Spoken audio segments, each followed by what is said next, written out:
Hello, everyone. My name is Kevin Watkins. I'm a visiting professor at the Lalji Institute at the London School of Economics. And it's my very great pleasure to welcome all of you to the third in the ODI series discussions on multilateral development banks. I think this discussion comes at a particularly critical moment in international development financing as we see growing gaps between the recovery of richer and poorer countries in the after COVID. We see so many countries that are now facing a financing crisis with respect to food security as a result of the disruption caused by the war in Ukraine. Multilateral development banks offer very distinctive opportunities for developing countries to respond to these challenges, which have a very direct bearing, of course, on the Sustainable Development Goals. MDBs, multilateral development banks, are able to provide financing on terms which are more favorable and affordable to middle income and lower middle income countries and financial markets, as well as concessional and grant financing. They provide policy advice. They have enormous convening power.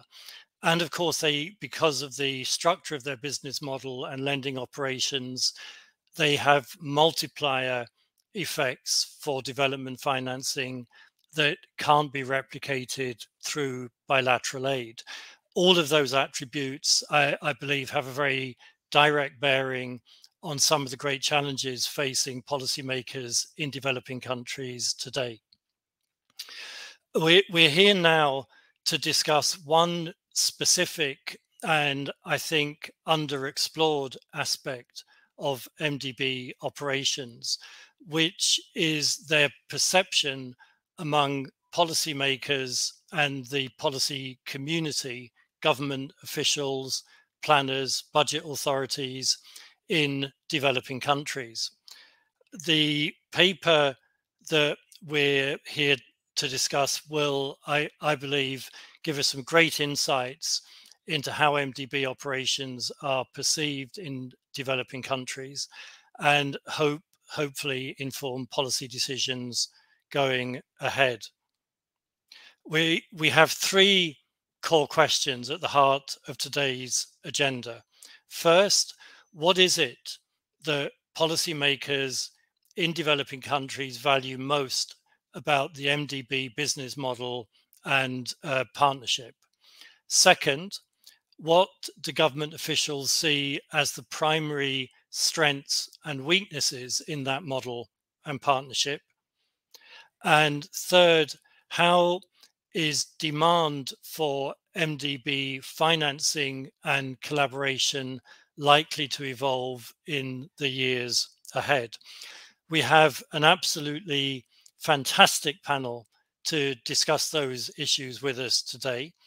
To very briefly introduce the panel, we have Samantha Custer, who is the Director of Policy Analysis at Aid Data, a research lab at the College of William and Mary.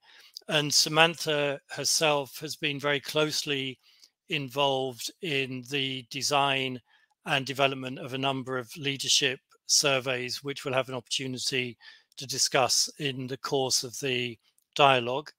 Anita Prakash, who is a senior policy advisor in the Office of the President of Economic Research Institute for ASEAN and East Asia, based in Jakarta, in Indonesia. And hence we're enormously grateful to Anita for joining us at such an ungodly hour of the day, and to Samantha as well, I should say. One very, very early morning, one very late evening. So thank you to both of you. Ed Brown, who is a Senior Director of Research and Policy Engagement at the Africa Center for Economic Transformation, based in Accra. And Paulo Esteves, who is a senior researcher at the International Relations Institute at the Pontifical Catholic University of Rio de Janeiro. First of all, I want to start by introducing and giving the floor to the author of today's report, Annalisa Prison. And before handing over to Annalisa, I would encourage everybody on who's participating in the event to take a look at ODI's wider research on the role of the multilateral development banks in the response to the COVID pandemic, of which this piece of research forms a very important part. So, Annalisa, without further ado, I'll hand over to you. Thank you. Thank you very much, Kevin, for your introduction. And in the next few minutes, I would like to focus on 6 priorities and areas emerging from the report that you just mentioned, Kevin. But before doing so, I would like to kind of briefly explain how the evidence behind this kind of findings had been generated, where it comes from. First of all, last year in 2021, we ran a large-scale survey. Nearly 500 government officials and MDB staff in 73 countries completed an online questionnaire. I know many of you are actually here online joining the seminar.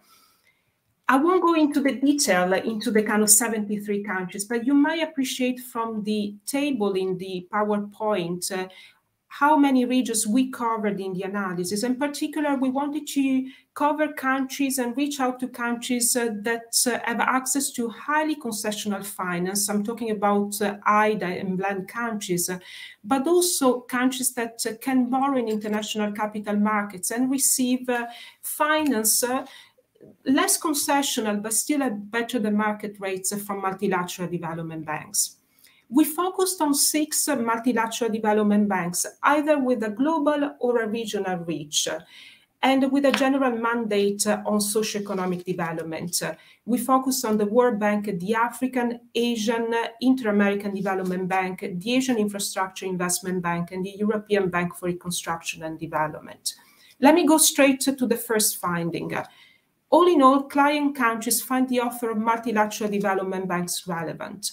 We asked representatives in the 73 countries to what extent they kind of rated the different kind of offer of multilateral development banks relevant for the long-term socioeconomic development of their country.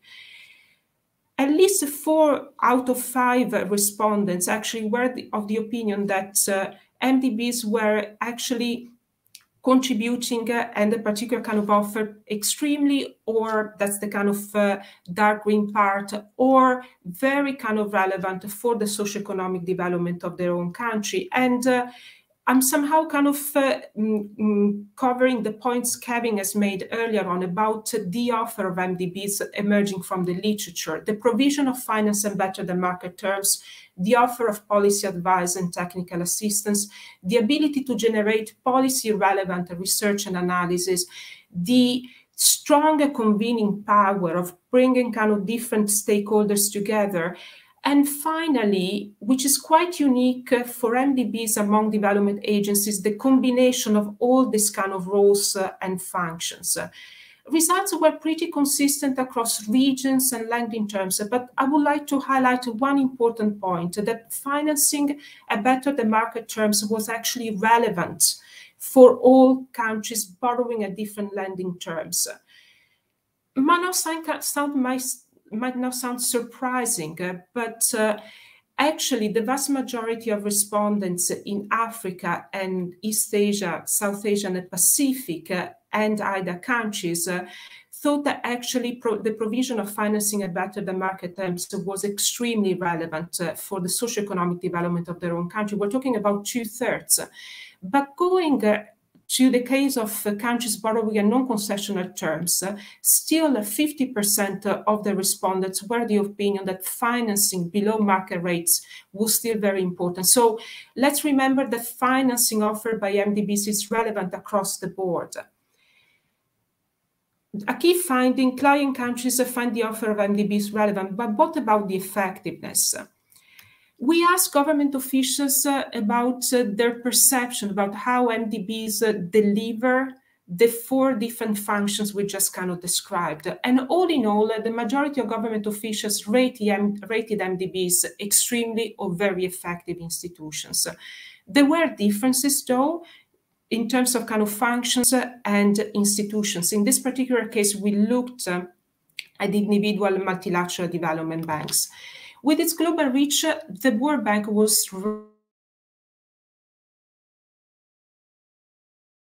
rated. Flag that also regional development banks were rated as highly effective by their client countries.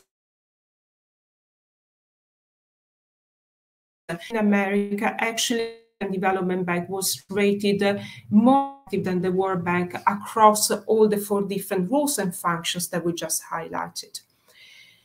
We have seen MDBs are considered, what they offer is considered kind of relevant for the client countries. They're perceived as effective institutions. But what about future demand for grants, loans, technical assistance, and policy advice? All in all, the majority of respondents felt that the demand for grants, loans, TA, and policy advice would increase in the next 5 to 10 years. Actually, when asked, assuming, of course, kind of unlimited supply, actually 56% of respondents were of the opinion that in the medium term, in the next 5 to 10 years, their demand, in the graph we focus on grants and loans will go up in the medium term. Again, there are differences across lending groups and regions. Again, you may expect countries in Africa, East Asia, South Asia, and Pacific, and IDA countries that have the larger kind of financing gaps and limited access to international capital markets to kind of stress the importance of grants and loans and the kind of direction of future demand. But I would like also to kind of flag that actually only 16% of respondents in IBRD countries were of the opinion that the demand for grants and loans from MDBs might go down in the medium term. And again, financing matters also for countries borrowing at non-concessional terms. Let me go to the kind of 4th kind of area I would like to kind of highlight. The strengths of multilateral development banks from the viewpoint of government officials. Government officials found the financing of multilateral development banks effective when it comes to long-term and predictability, the scale of financing offered, and the ability to fill financing gaps.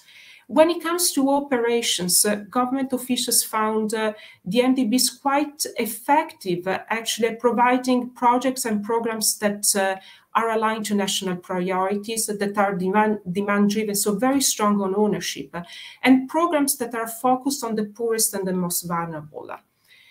When it comes to technical assistance, in the same way, as much as financing is able to kind of fill capacity gaps in government, in this case, again, very strong on ownership, it's demand-driven, it's being found highly specialized, led by knowledgeable staff and of high quality.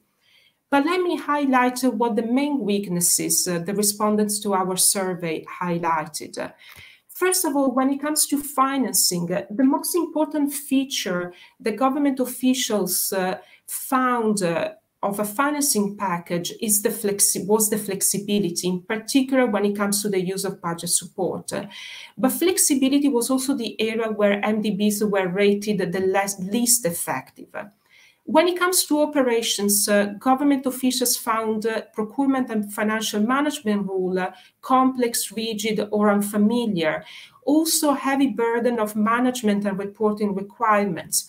Processing time that weren't particularly short. And let me kind of focus on one point on policy conditionality. If you go through the report, you will see we kind of raised a series of questions around the impact of policy conditionality. But I would like to flag one particular kind of answer to a specific question. We ask whether the existence of policy conditions actually affects the decision about borrowing from MDBs. And this graph is pretty clear. Actually, nearly half of the kind of the group of government respondents were of the opinion that policy conditions do matter a lot. And 4 out of 5 actually thought that policy conditions, particularly macroeconomic reforms, have an impact around the kind of decisions on borrowing from MDBs. Last point on the weaknesses on technical assistance and policy advice.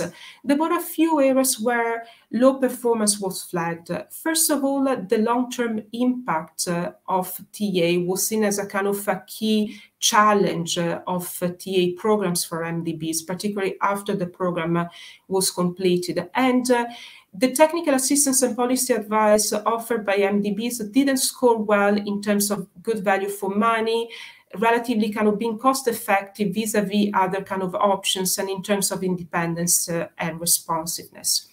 And I'm trying to kind of wrap up with one final point.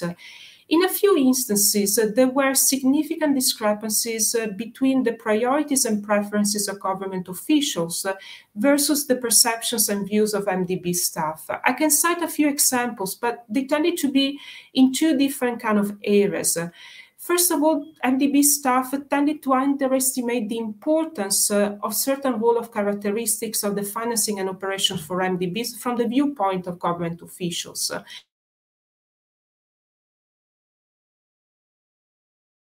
Or on the contrary, in particular in the assistance and policy advice. And I'll give you here a kind of an example. We asked both government officials, and that's the kind of black bar, and MDB official, that's the kind of orange bar, whether certain kind of aspects of technical assistance were important for the socioeconomic development of the country.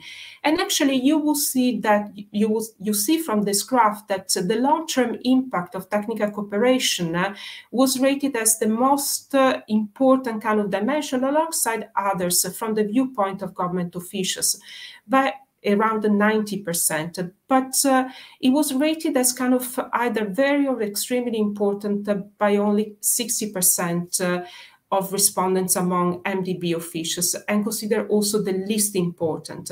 And this is one of the examples somehow reiterating the importance and the rationale of analyzing the perspectives and the viewpoint of government officials about the operations and the financing of MDBs. And I stop here. Annalisa, big thank you. I would encourage everybody to read the report. It's not only full of interesting evidence-based data, but it's a very readable report as well. Before passing on to Samantha, Annalisa, if I may, just to go slightly off script, I did want to just ask one question by way of follow-up. In the areas where the MDBs scored more negatively, some of the transaction cost areas, for example, what was the point of reference bilateral aid, or was this a sort of just a generic question that respondents were answering? Indeed, we focus on multilateral development banks only on the kind of individual dimensions of effectiveness. Thank you. So Samantha, I think for you there are two really key questions coming out of this. One is comparative, and that is to say that you've conducted your own very large scale leadership surveys. You know, what in the story that Annalisa has just outlined has resonance or jumped out as being very different than some of the findings that you drew. And secondly, what if anything really jumped out at you as a surprise finding in this study? Over to you, Samantha.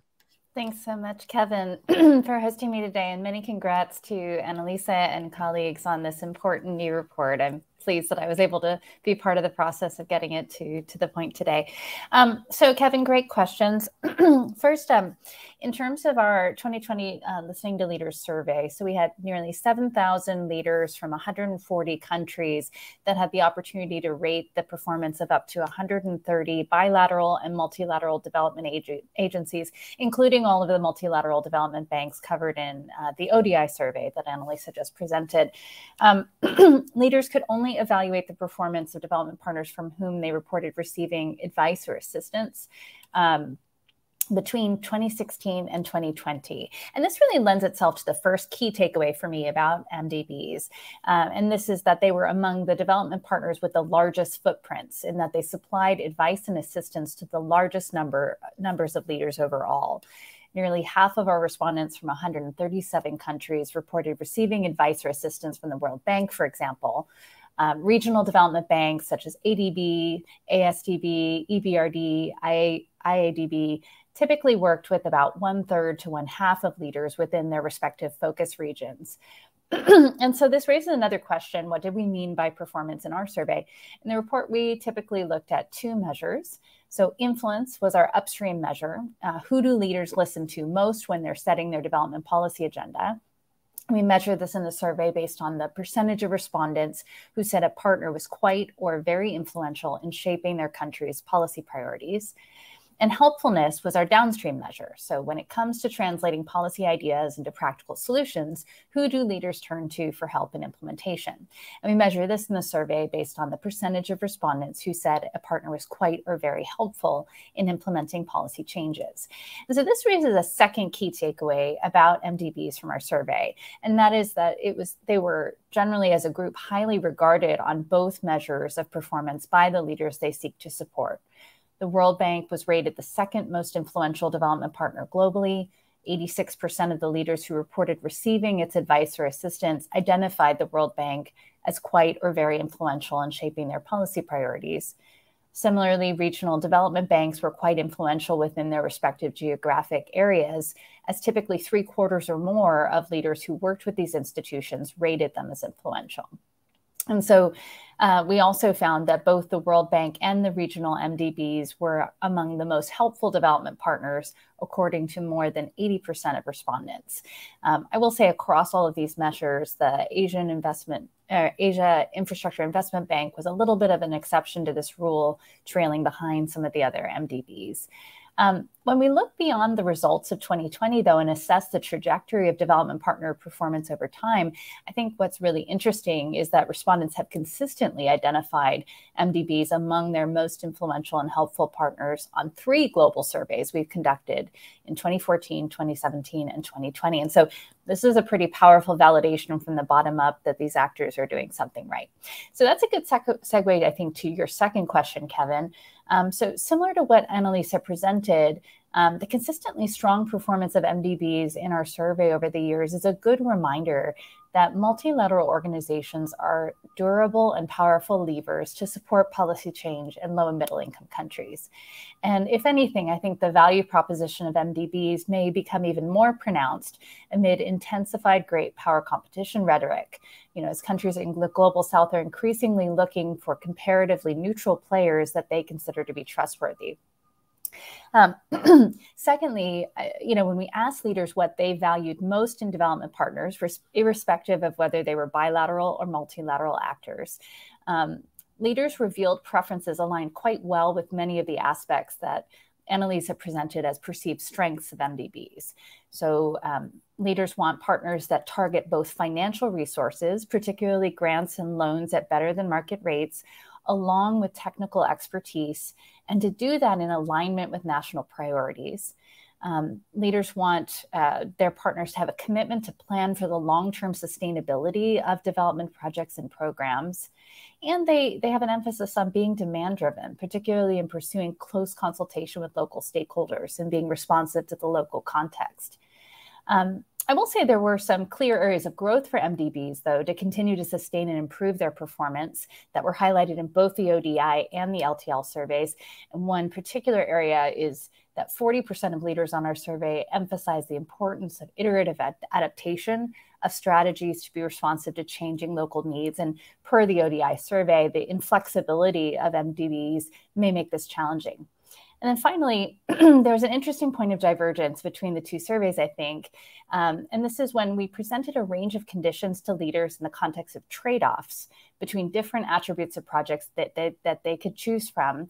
We found that our respondents were more likely to choose aid projects with regulations attached, actually. And this included efforts to reduce corruption by 13 percentage points, minimize environmental damage by 10 percentage points, protect workers from unfair labor practices by 6 percentage points, and requiring public disclosure of the aid agreement terms over those that did not by 10 percentage points. So maybe the intuition here, Kevin, is that leaders may be more open to specific conditions when they see them being aligned to their priorities and desire to lock in political cover for reform. So with that, maybe that's some good food for thought for now. Thank you so much. Thank you, Samantha. That was some really great initial reflections to get the ball rolling. I don't want to abuse my authority in the chair to book one question in advance for the question and answer session, both for you and Annalisa. And it does seem to me there's a paradox. Well, maybe paradox is putting it too strongly, but a tension between some of the claimed attributes of the MDBs that come out of the survey, their flexibility, their responsiveness, the long-term financing, the quality of the policy advice that they provide. And the graph that you showed right at the end, Annalise, which basically shows that concern over policy advice appears to be a potential barrier to demand, or is perceived as one of the downsides. So I would like to come back to that question, but we'll do that in the question and answer session that's coming up shortly. What I'd like to do now is to pass over to Anita, Anita Prakash, and Anita.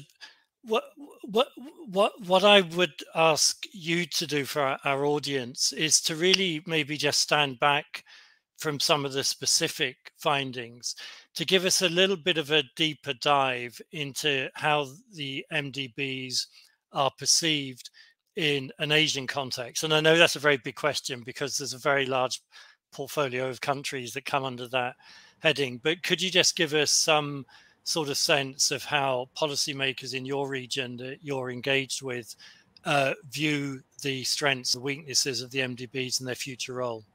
Anita, over to you. Yep. Thank you, Kevin. Yes, two very brilliant outlooks we've just heard on the performance of MDBs. Much of the information collected through survey, at least as I understood from Annalisa's presentation, was through questionnaires circulated among officials. The experience in Asia at the ground level, where the projects actually operate, those findings actually require to be matched with, in my case, the Asian experience. And more and more, as we see here in Asia, is that the MDBs have a very strong relationship with governments, no doubt about it. And they continue to sit in important strategy meetings and development outlook meetings. That is also correct. But whether it all actually translates into major stakeholding of the developmental projects, that is where the real, I see a bit of a dichotomy here. Typically, MDBs have a very good working relationship with the governments. And because of their knowledge and capacity sharing, this relationship continues to exist in much of South Asia, Southeast Asia, and even East Asia, I would say. But sharing my own experience, both in the government and now in a regional economic research organization, where we also work closely with all the regional governments. So when I had the opportunity to work with the World Bank as part of a funding consortia that supported the universalization of the primary education program in India, it was a humongous program. This was during the late 90s and early 2000s. Now, that was the time when India had already graduated from the MDB's participation in infrastructure projects, which were mainstream during 60s and 70s phase of development. But in 90s, they were mostly restricted to what is called the developmental sector, and also had a small presence in social sector. In terms of resource matching, financial resource matching, the host countries had started taking huge, they were carrying the largest burden of the resources, so to speak. The banks were present in the projects, but their financial contribution actually amounted to a very, very small percentage of the project cost. And eventually, as the 2000s followed, the realization in the government, at least in India, when I was working in human resource development and later in the Commerce Ministry, was that the cost of administration of the financing was actually far greater than the financing itself. So that was the time when India, a huge country for the MDBs, had started to wean itself away from MDB contributions. And by the end of the 2000s, this sort of participation was largely complete, at least in the Indian developmental story. And now we see a similar thing in the ASEAN region. Financially, there is a diminishing role of MDBs in the developmental projects. And there has been a corresponding rise in the bilateral cooperation, as we are seeing in India, Indonesia, Vietnam, and triangular international cooperation, as we see in the Mekong region. So these are very significant development from a resource contribution point of view. But there is no doubt that MDBs continue to participate in the strategy making processes in most of the countries in Asia, in Southeast Asia. It is also a fact that localized MDBs such as ADB and now AIIB, they have a better influence on the financing of infrastructure projects, which is the core of the development in this region, because creating a political consensus across the projects is much easier for these localized MDBs. So what we are really seeing here, Kevin, at the ground level, is that more and more the MDBs are now becoming knowledge partners, really, for the governments.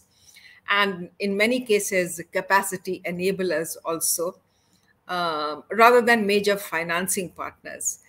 The relatively new success of AIIB is more due to the financing of I should say, smaller and localized infrastructure projects like sanitation or drinking water in one city, Jakarta, Bangalore.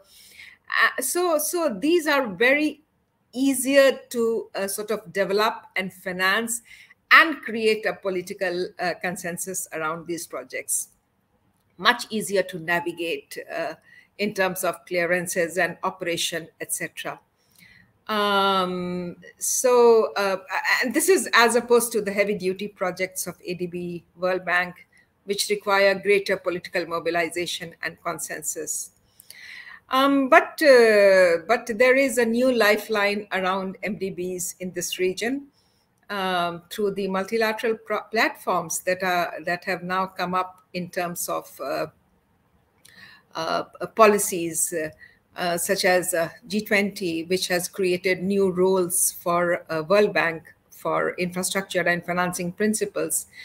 But we are yet to see the MDBs to clearly grasp the importance of these emerging bilateral, triangular, and multilateral cooperation in terms of project development and development strategy per se. But slowly but surely, this new role for MDBs is emerging in Asia, Southeast Asia, including East Asia.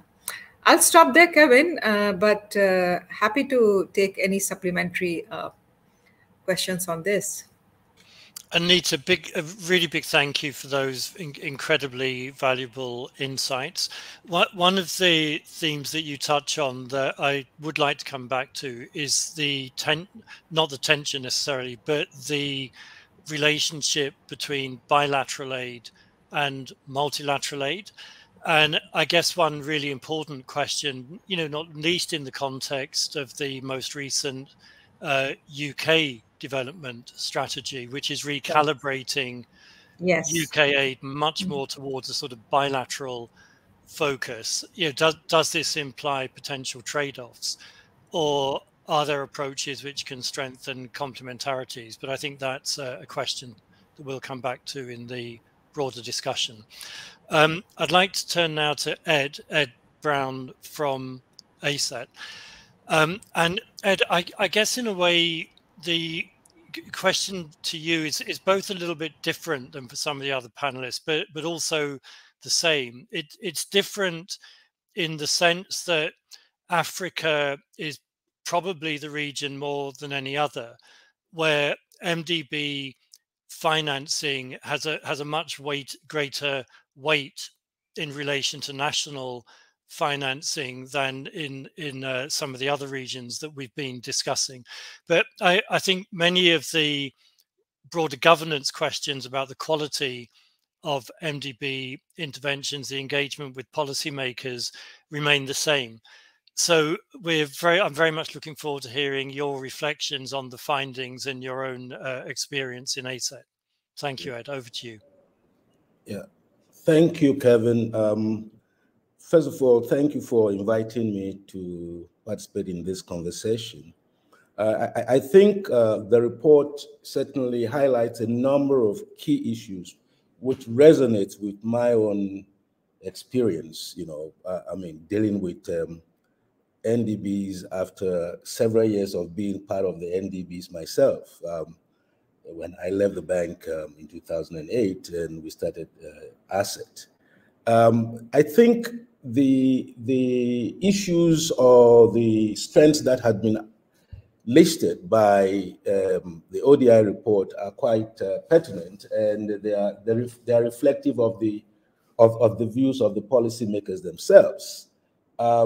Sure enough, since the report did not really go beyond interviewing policymakers, there are several divergent views also if one looks at the stakeholders, the private sector, the NGO community, and so on in many of these countries. But notwithstanding, I think the report reflects largely the opinions of the policymakers. The constitutionality is very important, the technical support, policy credibility, convening power, all those things were, I think if you ask any of the policymakers, they would certainly say that this has been a positive impact on their economies.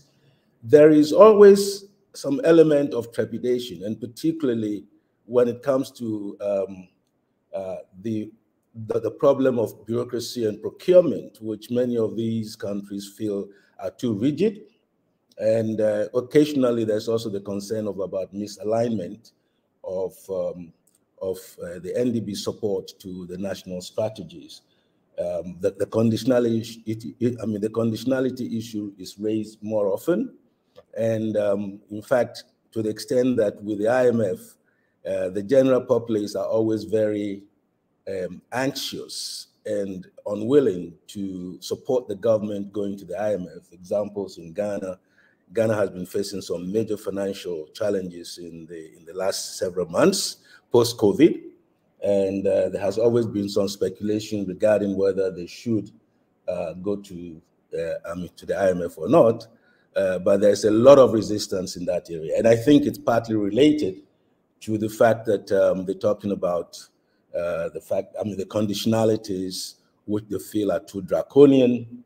But at the same time, there is clear evidence that many of these governments are not addressing the major governance challenges that bedevil their economic transformation. And there's the need for a much more serious approach to that, to revenue mobilization, domestic revenue mobilization, and so on. So there is a certain element of, there is a strong support for NDB financing, but there's also some trepidations regarding NDB's financing in terms of the governance requirements, the conditionalities, and so on. And in the last, I think, about 3-4 years, since many of these countries, in some sense, were not on the IMF program because they felt that the debt sustainability was manageable, they had access to capital markets. And there, many of them goofed. And at the moment, you can see there's a rising debt distress in Africa. Most of the countries have a debt to GDP ratios around 70% or more. And therefore, there's fiscal space for them to be able to deal with the post-COVID, and even before COVID, pre-COVID also, they had these challenges, but even more so now, and then the Ukrainian crisis is putting tremendous pressure, inflation is rising, and so on. And some of the questions that the international community is asking, and particularly some of the countries, is the extent to which the MDBs, as currently constituted, and given the massive need for external financing to really build forward better, if you will. I call it build forward better because building back better, there wasn't that much better in the back, so you need to build forward better. That they need more resources, and there are beginning to be questions about the extent to which the current institutional and governance arrangement of the MDBs offers the flexibility enough to mobilize huge, much larger resources to finance, the recovery process. And you've all been witness to the issue of the SDRs and the 100 billion that has been allocated, and the need for the advanced economies with FDI reserves to be able to put it into the pocket for to support financing of African economies. So these are some of the challenges and emerging concerns regarding the role of the MDBs. And the African countries, just recently, the ECA, the UN ECA held its Council of Ministers in Dakar, where they're talking about how to finance, and establish even a stabilization fund to support the economies as they begin to emerge from the COVID, and perhaps also to be able to absorb some of the shocks that are emerging from the Russian-Ukrainian war, which is basically, the inflation rates are very high. In fact, at the moment, if you look at the inflation rates in many of the countries, some of them in Ghana is almost 23% now. And just a few months earlier, it was in the single digits. So these are some of the concerns that are emerging.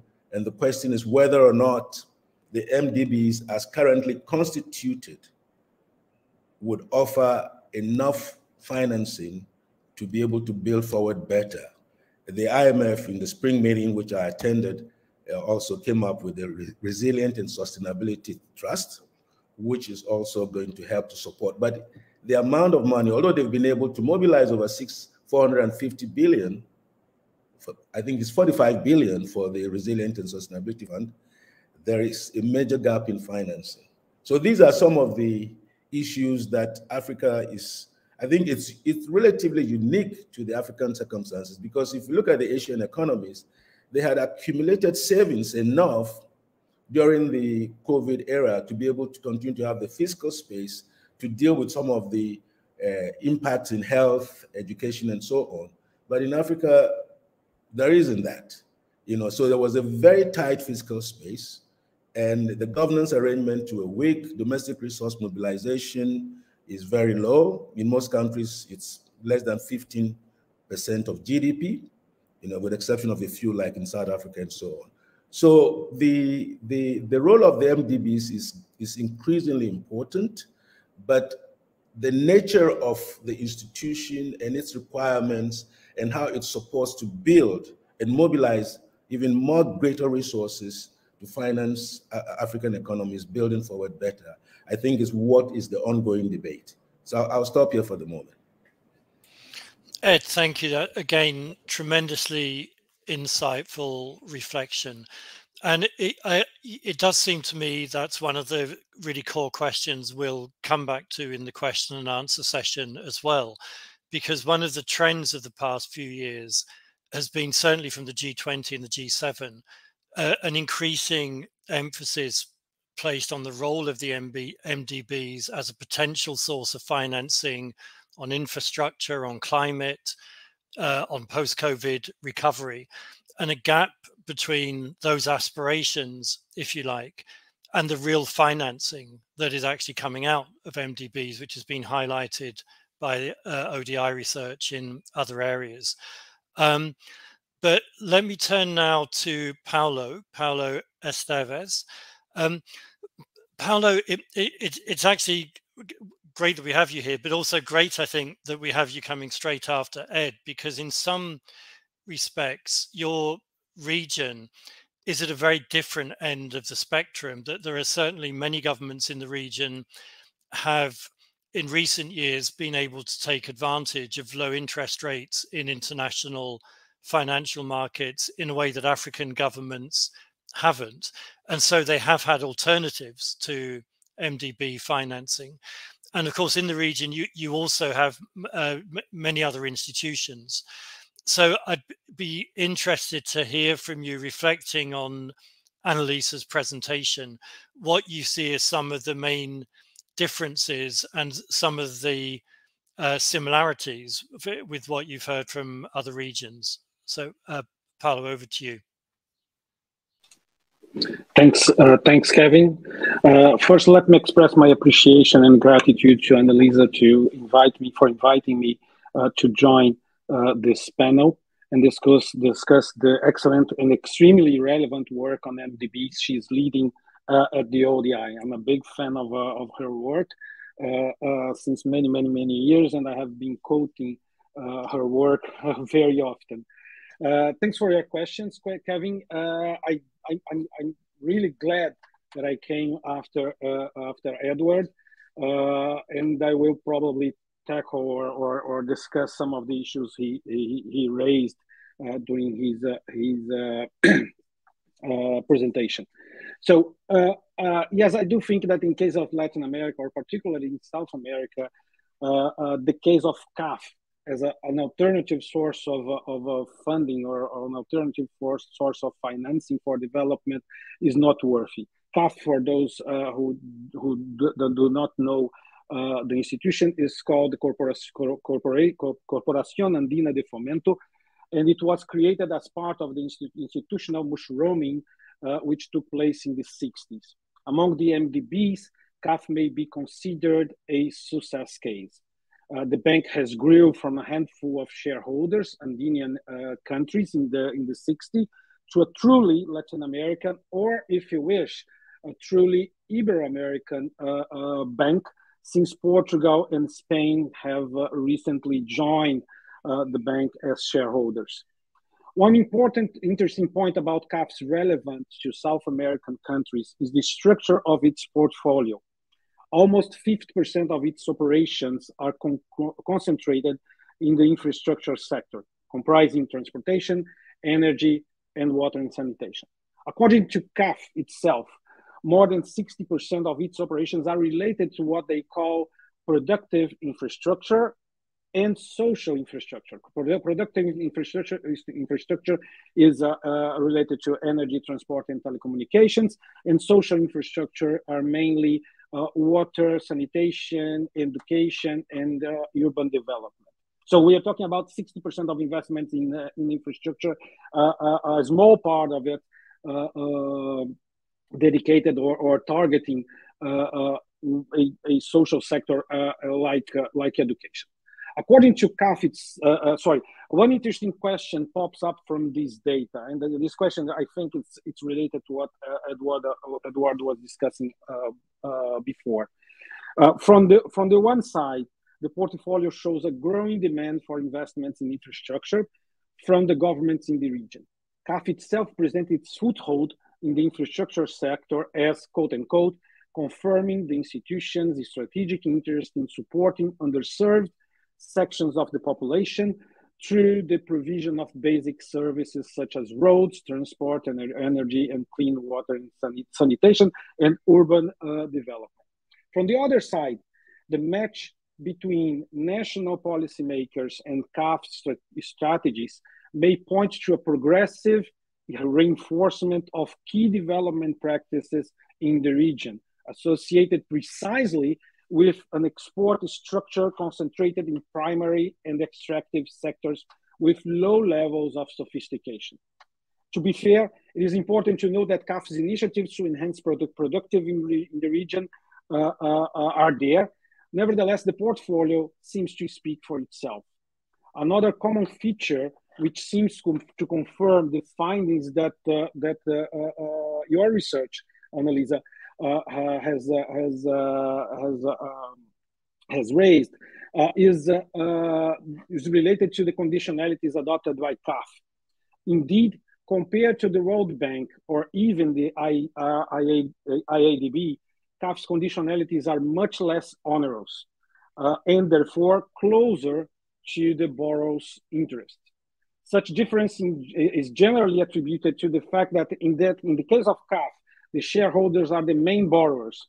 Nevertheless, what appears as an increased ownership may also mean, and I will stop there, may also mean lowering social environmental safeguards. And when we look to the South American environment, so to the South American region, particularly to the Amazon region, what we are going to find is actually a deliberate initiative to lower environmental standards. You may find in the region, particularly in the Amazon region, which is key for many for the entire sustainability agenda, you may find countries adopting what they call express licensing processes, which means basically that the environmental licenses are granted with less and less demands from the part of the government. And the banks that are aligned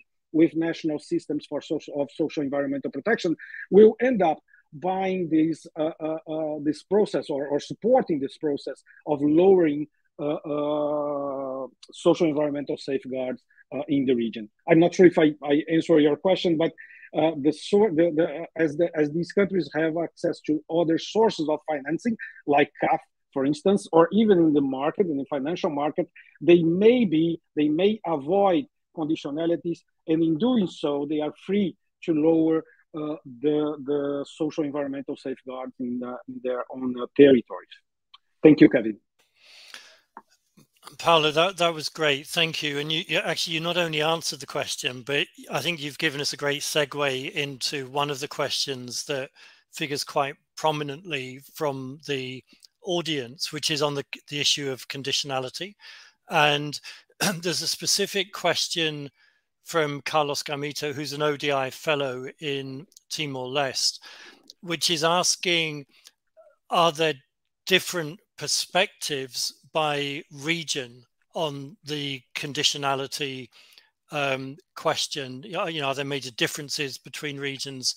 Now, I'm going to come back to you I think to all of you on this, if you could answer in brief, but I did want to throw in a couple of additionals to Carlos's question, which is, if we know one thing from the history of conditionality, it's that it doesn't work. I mean, there's so much work on this. So at one level, it's sort of surprising to see this resurfacing in such a stark way in the survey, with very different perspectives. And I think Paolo's point is surely a very relevant one, that, if you're a major shareholder in the institution, the conditionality is likely to reflect your perception of what's good for the economy, good for the country.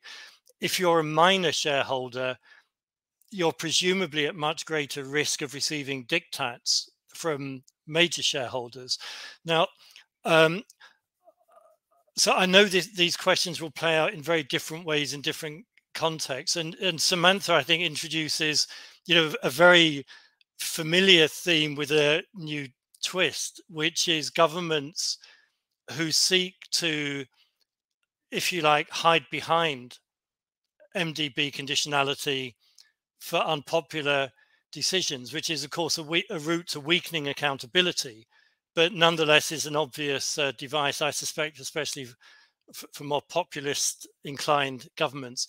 So I'd really appreciate from each of you just some further quick reflections on the conditionality question. And then I'm going to come on to the second big theme that I think has emerged, which is around the additionality of MDB financing. But let's kick off with the conditionality question. And maybe Samantha, since you got the ball rolling on this, I'm going to pass the ball back to you to start Sure, with. happy to. Yeah, and I confess, in your question earlier, you asked about things that were surprising to me from the survey results, and this was one of the things that was surprising to me. I had hypothesized and assumed that people would generally be very, very anti-conditionality or regulations. That didn't seem to be the case, and I guess the takeaway would be, the devil might be in the details here. When you talk about conditionality or regulation in general terms, it's easy for countries and leaders to say, oh, I don't like that. That's constraining my autonomy. But then when you start getting into specific types of conditionalities or policies, then leaders may be starting to judge these on the merits of how much they see them as being aligned with what they wanted to do anyway. There's some great governance literature that has talked about the benefits of going with the grain of reform rather than against the grain. So when the stars align, that could be advantageous. The other thing I was going to say is that, it's important to recognize that when you ask about preferences in absolute terms, like, do you like conditionalities or not? People might answer that differently than if you're asking them to make trade-offs. And so for this reason, we actually presented our survey respondents with randomized descriptions of hypothetical aid projects that varied across various dimensions. So, you could pick a project that had ABC characteristics, and you might actually, under some conditions, choose a project with more conditions attached if, for example, it had other features that were advantageous, like access to low or no interest loans or grants. So it's all about those trade-offs there. And the thing I would also add to this is, to the question that was raised in the chat, we actually assessed whether this held true across regions. It does. And it held true if you break our respondents into kind of government officials, so both executive branch and parliamentarians versus non-governmental actors, so civil society and the private sector. We thought, oh, certainly government officials will not like conditionalities relative to the others. And that wasn't the case. It held true in both. So, just some additional food for thought there. Thanks, Samantha. Ed, could I come to you next? Because, I do think this question maybe looms much larger on the policy horizon of the country you're talking to us from than some other contexts. So maybe just some reflections on the Ghana context. Well, even more generally, I think what Samantha is saying is very true, that if you ask a blanket question about conditionality, there's almost a knee-jerk reaction that they don't want it. And the history of the structural adjustment programs of the 80s and 90s also continues to haunt a lot of the governments, because overall it didn't work. But there is still a lot of anti-conditionality sentiments, in the African continent, and particularly targeting more so the IMF than the ADB or the World Bank, because this may be more, project specific and all that. There is also a knowledge gap, because even in the hierarchy of government officials, many of them do not have adequate information on the content of the engagement that the MDBs have with them, and therefore they may not be privy to some of these conditionalities or even conditions for success. I hate to use conditionalities because, for example, in most countries today, when we're talking about trying to increase domestic revenue mobilization, which has been abysmally low in many countries, as I said earlier, less than 15% of GDP, the tax balance is very low. One of the things that when you begin to dig into what are the compositions of the revenue itself, you find that in many countries, it is driven by exemptions, tax exemptions. And these are sometimes even driven by the donor financing. Because for donors, when they are financing, what is it called? They are, providing financing for projects, they expect that some of these inputs are not going to be taxed. Okay, so there is a fine line between tax exemptions and actually increasing revenue for the government. But also there is the political economy dimension where a lot of the exemptions are driven by the party cronies who have had privileges of importing things without paying taxes and so on. And that is a serious governance issue. So when you have a country where the fund or the World Bank is trying to support a macro program, and they're looking at tax revenue and looking at where can you really rake in more money, and it's on the exemption side, there's always a major challenge in that area. And I don't think in many of the countries they've succeeded. But it's clearly one area they should go for. But I think generally, as Samantha said, the conditionalities are seen more as negative when you're talking about IMF programs than when you're talking about World Bank or ADB projects. Because IMF is looking at the broader macro conditions, the balance of payments, and the fiscal space in order to be able to. So they're looking at how the resources they're giving to you, which is going to finance the public, the balance of payments, would ensure that you have undertaken some macroeconomic reforms that would create a fiscal space to ensure that you don't come back again to the same debt situation that you were before. And this is always a challenge. Thank you, Ed. What I'm going to ask, I'm slightly nervously looking at the clock ticking, and I do want to make sure that there was a second batch of questions. So if I could ask Anita and Paolo, if you wanted to come back on the conditionality question, if you could do it partly in your summing up towards the end.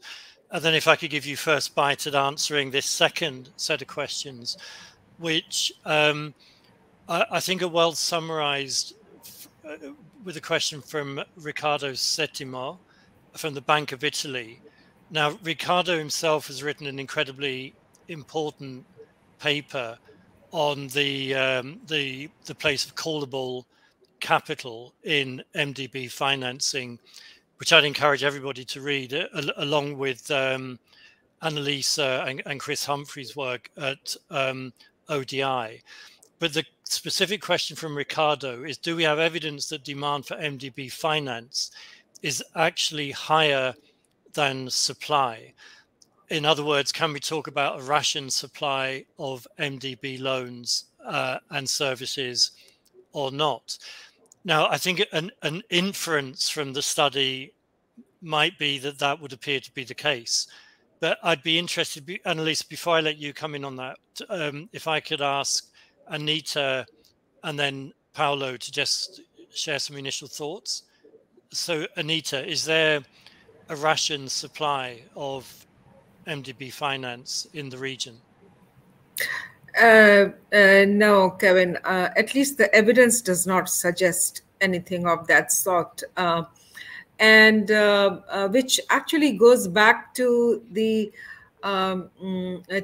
issue of the conditionalities which were spoken about at great length.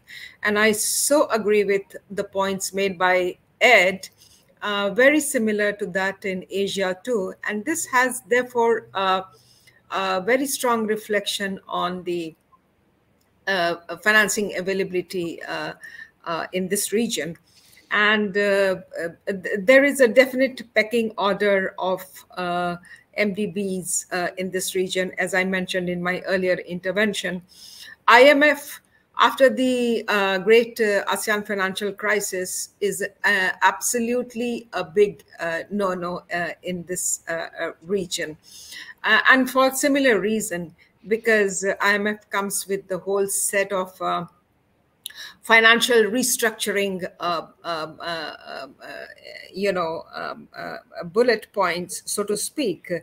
And countries in this region, including South Asia, have now sort of moved on in creating their own financial policy space for themselves, yes, even if the resources are limited.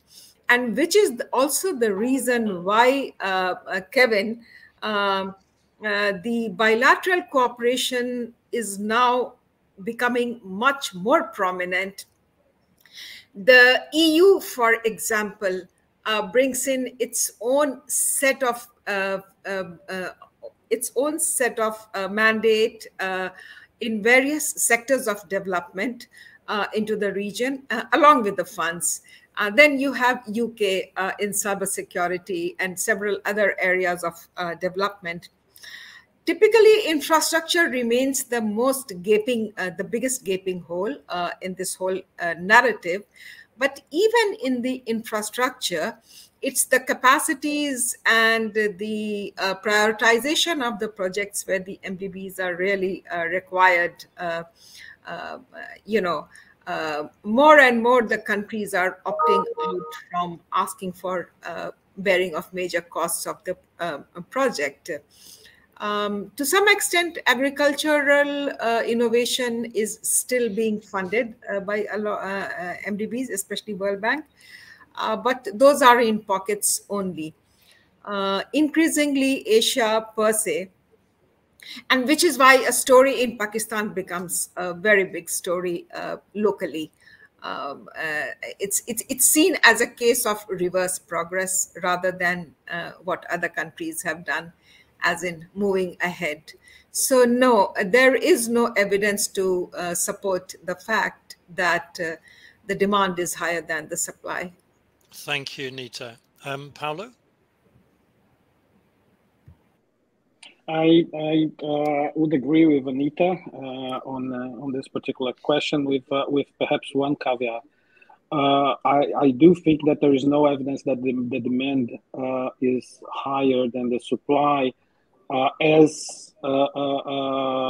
let's say, with regards to the programs and the strategies adopted by the MDBs right now. And I think and that leads us back to the question of conditionalities, particularly to South American countries. We are talking about a bunch of middle-income countries, some higher middle-income countries, some also lower middle-income countries, but in any case, countries which will lose the ability of accessing concessional finance soon if they did not if they did not lose already. Like Uruguay or Chile and so on. So that's the reality of South American countries, which I think for these countries, they do not have much interest in the financial lines offered by the MDBs and the conditionalities attached to these lines. Thank you, Paulo.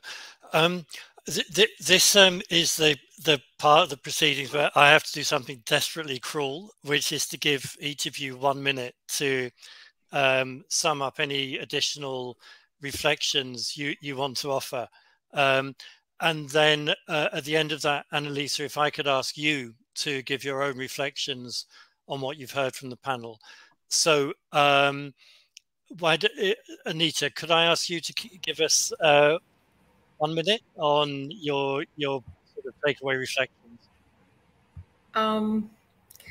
Yes, I would like to say this, Kevin, is that the future of MDBs really lies in closely working with multilateral platforms where they can provide their combined knowledge and resources. I mean, OECD is not an MDB really. It's an unlikely candidate, but it has aligned its mandate closer to the multilateral policy bodies. And many of the MDBs, including World Bank, have been assigned increasingly important roles as they need to fulfill through the platforms such as G20, G7, and even the IPCC on issues of infrastructure, financing, climate change. digital connectivity. Now, these are the issues really relevant to the future of development, to the future of work. And that's where the developing countries' real interests lie. So if MDBs can really assign themselves increased roles in these areas, that's where I see the future really. Thank you, Anita. Ed, over to you. Oh, you're on mute, Ed. Yes. Yeah, I think there are two issues I just want to wrap up with. One, to respond to the demand and supply issue. I think for the case of Africa, given the very tight fiscal space and the demand that is required for many of these global trends, climate change, employment, innovations, and so on, there is a need for additionality. And the current development architecture, global financing architecture, seems to be quite fragmented. And you could see that the G20 came up with a common framework, but it's still very much at a low level of dynamics. And then the IMF has come back with the RST, which is the Resilience and Sustainability Trust, to be able to mobilize additional resources to finance these challenges in Africa.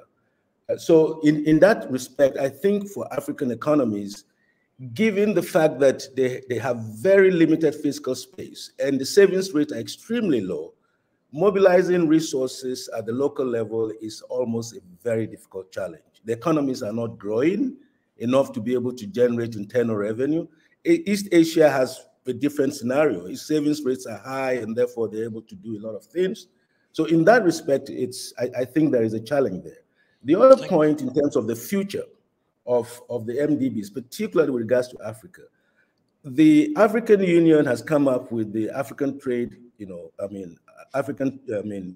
Trade Agreement, which is the AFCFTA, which is going to underpin the development trajectory, the direction of travel for Africa.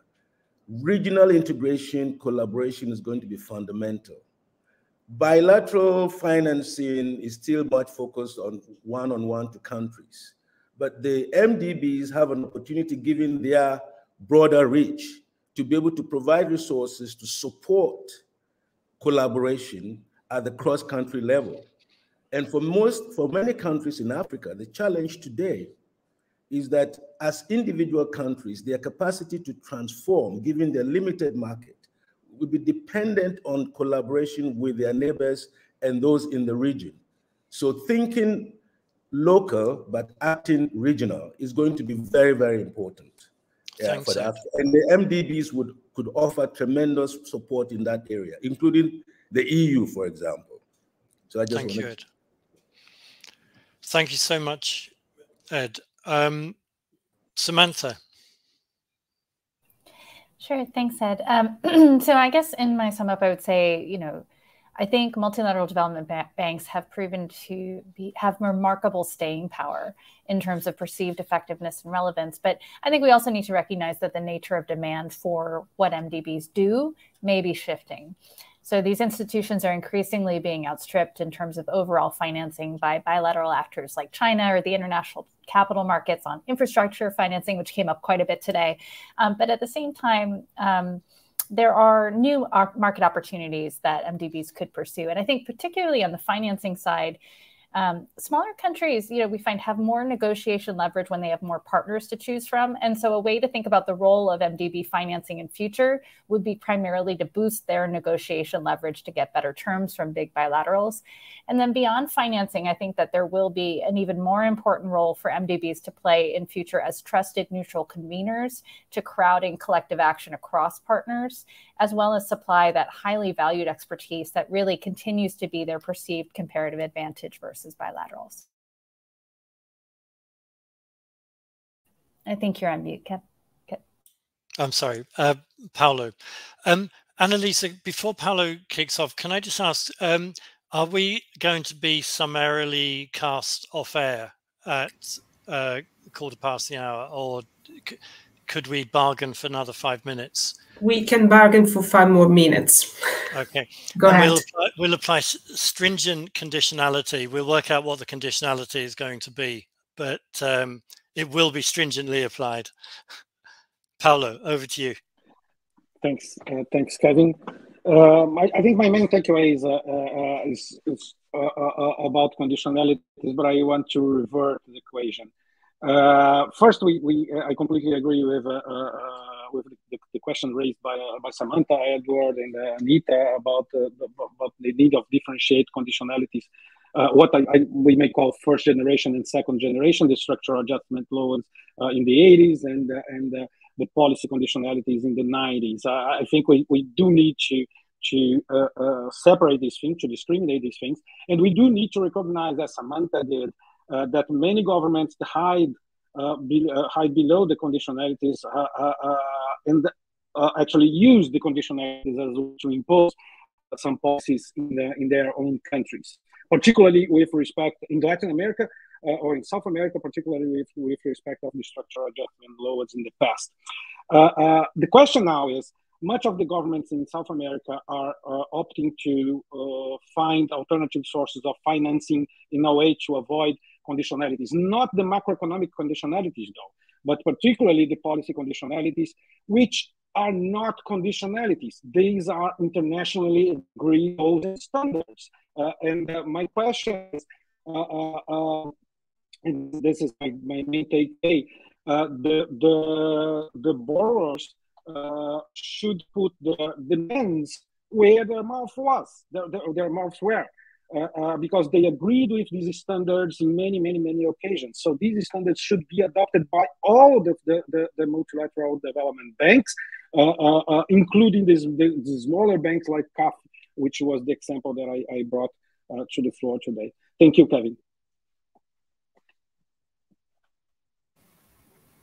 Kevin, you're muted. Thank you. Annalisa, you've heard a great deal of reflection triggered by the report. Could you maybe just give us your own 2 minutes worth reflections on the reflection? First of all, thank you so much to all my fellow panelists. I think it was a very enriching and kind of thoughtful discussion, and to all the questions that were passed on through the chat, and we'll do our best also to answer them later on. First of all, just let me kind of remind, I mean, we are in a kind of a situation where we have global challenges, climate change, pandemic preparedness, global recovery. And again, there should be even more support to those organizations that are actually better placed to address those challenges. So somehow increasing the kind of contributions towards the multilateral system. And there's also kind of an element of efficiency of spending. I mean, we should kind of remind ourselves that the multilateral development banks, even in the concessional finance for IDA, for example, have the ability to mobilize by definition because their banks, on top of their paid-in capital, are kind of a much greater volume than the paid-in capital of shareholders. So from an efficiency perspective and good value for money, multilateral development banks remain quite relevant. Very rich discussion. I just want to kind of reiterate how much we're kind of found in a discussion and corroborating the questionnaire and the results of the survey, how much MDBs remain relevant, effective institutions, and certainly there's a kind of a potential demand going forward. And I would like to kind of plug in this kind of point. Yes, there are some MDBs where supply is in excess of demand because they have kind of lending room to do so. But bearing in mind also the kind of scaling up kind of response, even now in response to the kind of the current crisis we're experiencing in Ukraine and the kind of knock-on effects, many MDBs are kind of scaling up their kind of response and efforts. It might be feasible in the short term, but for some MDBs, the kind of lending headroom will kind of shrink. And there's a kind of a need to kind of supplement resources, either via general capital increase in certain cases or be more generous with the replenishment rounds. I don't have much time to elaborate on the policy conditionality. That it was an element that will deserve actually a deep dive in a future kind of survey. So certainly a kind of an area for work to kind of expand and getting into more kind of details on that. But thank you so much for all the kind of comments and reflection. Over to you, Kevin. Thank you, Annalisa. Well, let me start by just thanking what I thought was a really brilliant panel with some great reflections. To thank you, Annalisa, for a fantastic report, but also to thank both you and your colleagues across ODI for the work that you've done in putting multilateral development banks right at the center of a really important debate. Maybe if I could, just a couple of very quick reflections on my side. I think, first of all, we were asked the question, is there an excess demand for MDB finance? And there's clearly not a clear-cut answer to that question.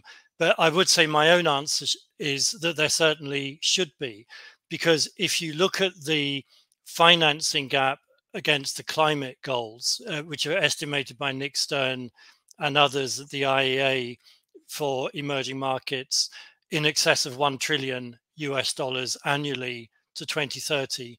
If you look at the financing gaps for the SDGs, there is clearly a critical need for new and additional and affordable finance. And, Ed was speaking to us from Ghana. Ghana is borrowing in capital markets at 7 and 8% interest. And that seems to me incompatible with the country's ambitions on the Sustainable Development Goal priorities. I think, secondly, it strikes me in the next survey that there may be a case for looking in a more differentiated basis at the role of MDBs in relation to infrastructure financing versus some areas of social sector financing, because I think some of the challenges are very different. On infrastructure, it's much more about leveraging private capital and using public finance to crowd in private finance than in some areas of social protection, health and education, for example. But I want to conclude by saying I think we've had an incredibly rich debate. To thank all of you for participating. To those of you who asked questions, thank you for some great questions. To our panelists in the US, have a great day. To our panelists in Jakarta, have a good night's sleep. To our panelists everywhere else, a huge thank you to all of you for the contribution that you've made. And again, a big thank you to you, Annalisa. Thank you. Thank you, Kevin. Thank you very much. Thank you.